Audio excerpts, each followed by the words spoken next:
Hey YouTube, Logan with Hideaway Homestead here, coming to you today with this will be a kind of quick video. Going back off of the thing about things that you would have in a home that are appliances or services, utilities that are just must-haves, and bringing that into the culture of homestead and just having those systems in homes, and not even calling it a homestead, it's just something that a home has.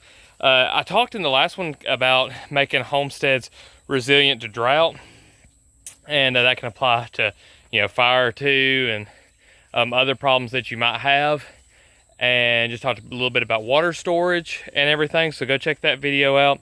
And this kind of spurred from our talk on Sunday that we're having on Tribecast. I'll be streaming live to my channel, and Greg will be streaming to the Tinker Tribe on Sunday at 7 o'clock. So y'all come and join us for that. That's 7 p.m.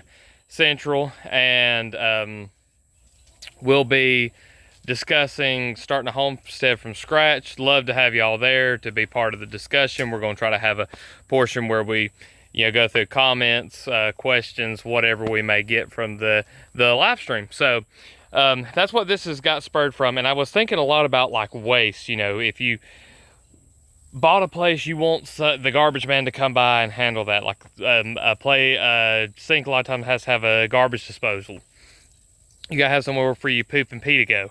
A lot of that stuff. So these are just going to be some quick and simple solutions that I've found that seem to be really helpful on getting rid of waste. So we've got all different types of waste. Some of them are inorganic, some of them are organic. I'm going to be focusing mainly on the organics just because those are the easiest to handle and the easiest to kind of process. Because if you look into glass, plastic, some other stuff like that, there are some things I think that can be done, especially with a lot of upcycling to do that and using less plastics and glass and metals and stuff like that.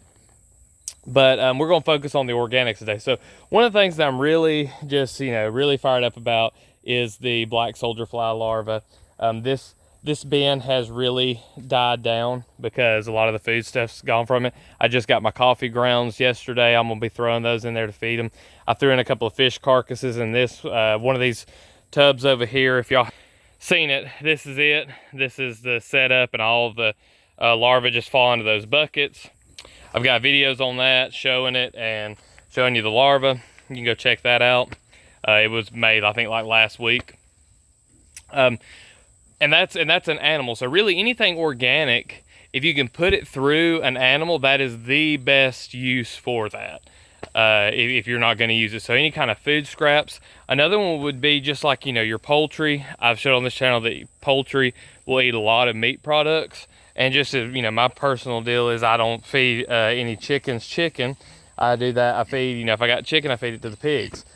Pigs are an excellent garbage disposal as well. I mean, who can beat turning rotten apples into bacon?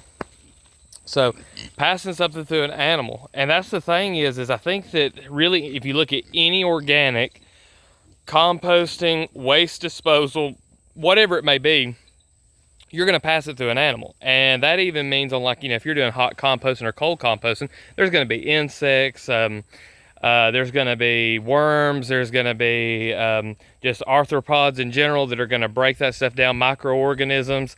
And hot compost, you're going to have tons of those. Breeding, eating, recycling all those nutrients. You've got to pass it through an animal. So really, to me, the easy button, if you wanted to have something that was like almost an appliance in people's homes that could just take care of all their waste, is you would have something like, okay, you've got the coffee industry. People drink a ton of coffee. So I can go and I can get like 40 pounds of coffee grounds every week. Every week, no problem. And I'm only hitting one store. So, I mean, you could hit a lot of places. You could have somebody that had a business that was just going around and getting those coffee grounds and putting them in these bins where the black soldier fly larvae are. People throw their food waste in there, and you just cover them up like you would do a composting toilet.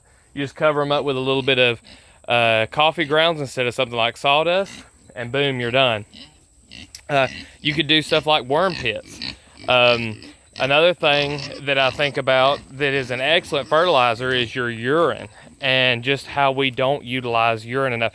If you are a man and you are not peeing outside every chance you get, in my opinion, you're wrong. You need to be putting that nutrient back into the system. So another thing that I've thought of is just like little places where you could build almost like urinals outside. See what the, look like the roosters were having a dispute there. You have it where you can go outside, you've got it walled off where nobody can see you, and all around that you plant willow trees.